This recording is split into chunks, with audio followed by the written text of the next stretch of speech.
All right, Fana, I want to go to you on Florida.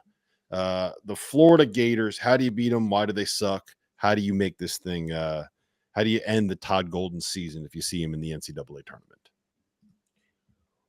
Well, I think you're not just going to simply stop Walter Clayton or contain him. But what I would say is it's okay to get in an offensive game with them because they do have defensive flaws. I mean, that's why they could, I hate to use the word suck, but they gave up 88 to Georgia. And in that game, I thought they got exposed defensively big time throughout the first half and early in the second half. And you could say, well, it's late in conference play. It was a classic case of a team being a little worn out and they didn't play great. But I still have seen it before. We saw it when they went to Tennessee, and Tennessee put them in the blender. So they've had a couple of road performances where things don't always go their way. But I think you got to do a couple of things, right? Number one, you have to capitalize because of the way that they defend. You're going to get some open shots from downtown. Teams do. I mean, the other night, Silas Demery had 4 threes and 21 points, and he shot 7 of 12. If you're a backcourt's got to be totally in sync, because if you're not in sync, Walter Clayton and Elijah Martin will be, and then you're in for Florida has an open floor feel to them in general, so you got to capitalize on that, and you can't let that then dictate how you play defense. And I thought Georgia, up until about 10 minutes left to go in the game, did a pretty good job strategically, and then things came unhinged. You also can't let Florida get on the patented 12-0 run. You gotta avoid the surge. That when the kill shots. Shout out Evan Maya. They're a really good kill shot team. I mean, that's what they've done throughout the season. I think you make it a front court game. Like I say, let me make Chinyelu and Ha, and now Hanlon's back, but Condon, make Condon beat you. Condon was not good the other night, guys. He had a particularly bad night. Like if he's taking shots around the rim, it's okay if it means that Walter Clayton and Martin and Will Richard are not. The other thing is this: you can't let Will Richard get free. Like your off-ball defense better be really good because Will Richard's got it in him to go off. So I think you got to get the game settled to a degree. Don't let their explosiveness get to your head defensively.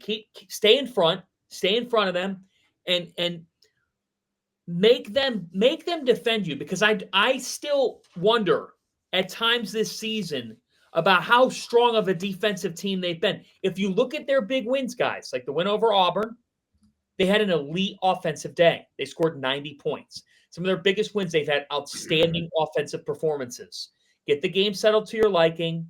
Play good stout defense. And again, another instance, Terrence, I'll let you take it from here, where your off-ball defense has to be really solid because Florida's got the weaponry to strike. Let me jump in real quick, Tio, because I think I got a thought I want to add on to what Anna just said there. I think, to me, you have to eliminate the ability for them to get easy buckets, right? Don't let them get out in transition, because they love getting out in transition, especially off of a turnover, right? And especially don't let them get to the offensive glass, because I don't know. I don't have any stats on this. This is specifically just off of the eye test, but I don't know if there's a better team at going and getting an offensive rebound and spraying it out to a wide open shooter. And again, this is just anecdotal, but I'm pretty sure that Walter Clayton, Elijah Martin, Will Richard, Denzel Aberdeen, and this Urban Class Gar, whatever his name is, I'm pretty sure that they shoot 100% on open threes that are kicked out off of offensive rebounds. 100%. I'm pretty sure it's 100%, because it feels like every single time I see him get an offensive rebound and spray it out, they make the shot. So that I think you have to make them work, because I think if you can make them work in the half court, there's ways to beat them there. Because Fana made a really good point.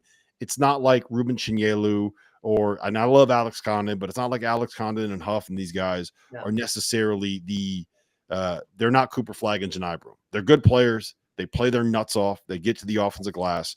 But I think that you can live with them trying to be the ones that beat you. So I think you have to make Florida beat you in a half-court game and don't give them second opportunities. Yes. And yes to everything Fantha said. I think your offense has to be so good against Florida. And what I mean by that is you can't have live ball turnovers and you can't afford bad shots because what's going on now, Rob? He said, Doster said, nah, hit the bench, little boy. I'm taking this ball, calling my own number. Kevin B is getting a lot more FaceTime than he probably deserves. Yes. So that might be the end of Kevin B for this. Yeah, that's enough. Here's like your offense has to be really good. Like, and what I mean by that, no live ball turnovers, and you can't take bad shots because that allows them to get out. That's how they get the rhythm, right? That's how they start building those confidence and getting those runs. So I think we say so much. Well, you can't let your defense affect your offense, and you can't let your offense affect your like that. I think your offense against Florida has to be good enough to where they can't find rhythm in quick play. So you have to be able to at least slow down the break, if nothing else. That's where I think you beat Florida. But you know what the crazy part is? You play in the half court. Walter Clayton can go for 30 just because he's such a good shot creator. Like some of these other guys can have monster games. That's what makes them so dangerous. And they could be in San Antonio. There's no doubt about it. Yep, absolutely.